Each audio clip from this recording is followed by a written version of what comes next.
আমি আপনাকে আহ্বান জানাই বৈষম্য বিরোধী ছাত্র আন্দোলন না বৈষম্য দূর করার জন্য আমাদের 53 বছরের বৈষম্য দূর করতে হবে। এটা 17 বছরের বৈষম্য নয়, 53 বছরের বৈষম্য দূর করতে হবে।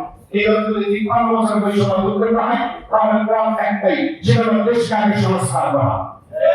এবং এই জুলাই গণঅভ্যুত্থানে যারা শাহাদাত বরণ করেছে, এই শহীদের রক্তের সাথে বিনিময় করে এটা শুধু বিগত নির্বাচন করতে হবে না। এই শহীদের রক্তের বদলে এখানে বিগত রাজ্য সমাধান করে এরপরে দেশে নির্বাচন হবে। যদি এটাই সবাই বন্ধে করে মিলাইতে পারি তাহলে আমরা আমাদের শহীদের রক্তে ভোটটা দিতে পারবো। কি বলেন আপনারা? আমরা পক্ষান্তরে দেখি এই 9টা মাস, এই 9টা মাস চাইতে না আমি একটা দেখি আমার ভাইরা ওইটা আমাকে বলতেন যে শহীদের ব্যাপারে কিছু কথা বলেন, তাহলে আমি আপনারা জানেন আমি ফেসবুক আগে দেখতামই না।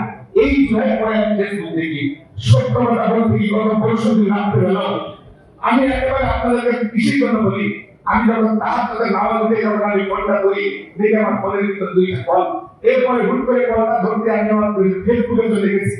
আমি ওই করতে ঢুকবো, এই সময় ওই যে ছোট্ট বাচ্চারা চালনা থাকতে যায় গুলি লেগেছিল।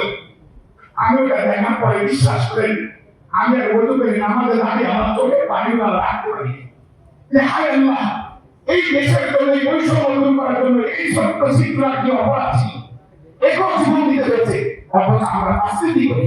আমরা বৈষম্য দূর করার জন্য এদের বিচারের জন্য একজন ব্যক্তির জবান যখন হারিয়ে গেছে কথা না ভাই আমার আসুন আমি আপনাদের আহ্বান জানাই, আমার ভাষা হারিয়ে গেল হয়তো আমার ভুল হতে পারে, আমি আপনাদের আহ্বান জানাই আসুন এই বৈষম্য বিরোধী ছাত্র আন্দোলন তারা জীবন দিয়েছে, তারা রক্ত দিয়েছে, এদের রক্তের সাথে আমরা কাঁদানি না করি, জীবনের সাথে আমরা কাঁদানি না করি। আমরা এই দেশটাকে 53 বছর এই দেশের পুরো দেশটাকে আমরা সংস্কার করি। এরপরে আমরা যারা শহীদ বরণ শাহাদাত বরণ করেছে তাদের শহীদের বিচার করি।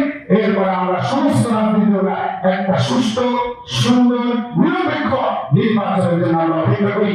আল্লাহ পাক রব্বুল আলামিন আমাদেরকে সবাইকে তৌফিক দান করুন। সাথে সাথে শহীদ পরিবারের প্রতি, আহত পরিবারের প্রতি, ইসলামী আন্দোলন বাংলাদেশ ঝিনাইদহ জেলার প্রতি ভালোবাসা এবং তাদের প্রতি আমাদের আমি কি বলবো সে ভাষাটা আমি বুঝাইতে পারতেছি।